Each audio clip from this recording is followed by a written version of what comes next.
Petrol और diesel की बढ़ती कीमतों के बीच में कांग्रेस खुलकर के सरकार के खिलाफ खड़ी हो गई है।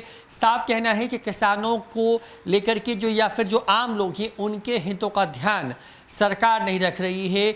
जब अंतर्राष्ट्रीय बाजारों में क्रूड ऑयल की कीमत न्यूनतम स्तर पर है, बावजूद उसके भारत में जिस तरीके से पेट्रोल और डीजल के दाम बढ़ रहे हैं, उसके बाद कांग्रेस नेता मंटू शर्मा ने बिहार सरकार के साथ साथ केंद्र की मोदी सरकार पर जोरदार निशाना साधा है। उन्होंने साफ किया है कि बिहार सरकार को बिहार के किसानों की कोई चिंता नहीं है। धान की बुआई होनी है, ऐसे में पटवन के लिए लोगों के पास पैसे नहीं है, ना सब्सिडी मिली है और ना ही अब उन किसानों के पास इतने पैसे हैं कि वो इतने महंगे पेट्रोल और डीजल खरीद करके अपने खेतों में पटवन करा सके। क्या कुछ कहना है मंटू शर्मा का, छोड़ जाते हैं आपको उनके पूरे बयान के साथ। किसान मजदूर के मुद्दे पर आज देश जो त्राहिमाम है, लगातार 3 महीने से 2 महीने से डीजल का दाम लगातार बढ़ रहा है। गांव में ट्रैक्टर जो 1800 बीघे खेत जोता करता था, आज 1200 से 1500 रुपये खेत जोतने का काम कर रहा है। ट्रैक्टर खेत में खड़े हैं, मजदूर भी साथ में खड़े हैं, मजदूर कर रहा है। हमारा जीवन यापन कैसे होगा, ये सरकार से पूछना चाहते हैं हम। ये किसान मजदूर का परिवार जो सरकार कहा करता था कि हमारा दुगना आमद किसान मजदूर का घर हम पहुँचाने का काम करेंगे, बट जिस स्पीड से डीजल बढ़ रहा है, कोई न खेत में खेती किसान का लागत होगा, तो खेत के लागत से किसान का पैसे निकलने का काम होगा। तो ये कब तक ऐसा चलेगा?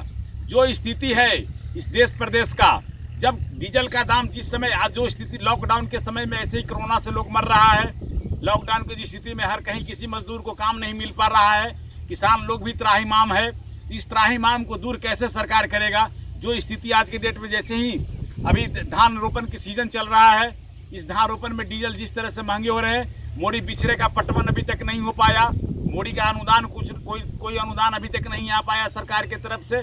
तो जो स्थिति इस तरह का है, करोड़ों रुपया जो सर्वे डाटा आ रहा है, तो 3000 करोड़ रुपये किसान का नुकसान होने जा रहा है डीजल के दाम बढ़ने से। 500 से 600 करोड़ रुपया, 700 करोड़ रुपया के आसपास लेबर मजदूरा जिस तरह से मर रहा है, उसका दाम उससे दाम उसका बढ़ने जा रहा है। आज जो डीजल की व्यवस्था बढ़ने से जो लोग किसान मजदूर जीते थे, आज मोड़ी रोबी का सीजन है, मोड़ी तैयार है, लोगों को धान रोपने की खेत में जुताई के लिए सब लोग आया हुआ है, खेत में काम कर रहा है। लेकिन ट्रैक्टर वाले खेत पे यहाँ रोक कर यही कह रहे हैं कि जब तक रेट फिक्स नहीं होगा आपका जुताई नहीं होगा। पहले वाला रेट में आज से 12 रुपये डीजल बढ़ गया, 15 से 1 महीने के अंदर में 12 रुपये 13 रुपये के आसपास डीजल का दाम बढ़ गए, 10 से 12 के बीच में डीजल का दाम बढ़ गए। जब तक हमारा 1200 से 1300 रुपये बीघे का रेट फिक्स नहीं होगा, तब तक हम लोग जुताई नहीं कर पाएंगे। सरकार से हमारा डिमांड है, सरकार इस पर सोचे, विचार करे।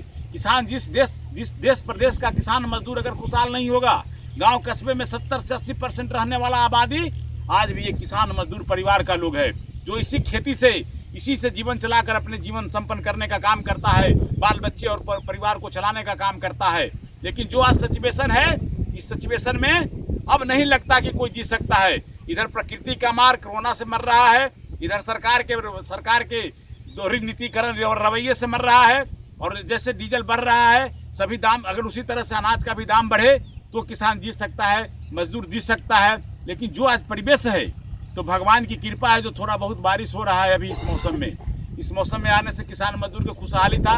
लेकिन इस मौसम में अगर इस तरह से किसान को अगर घर में पैसे नहीं रहेंगे, तो फिर उसका खेती इस बार नहीं हो पाएगा। जो सरकार बराबर सोच रहा है कि किसान मजदूर हमारा खुशहाल हो, इस परिवेश में कभी भी किसी भी हाल में किसान मजदूर खुशहाल नहीं हो सकता है।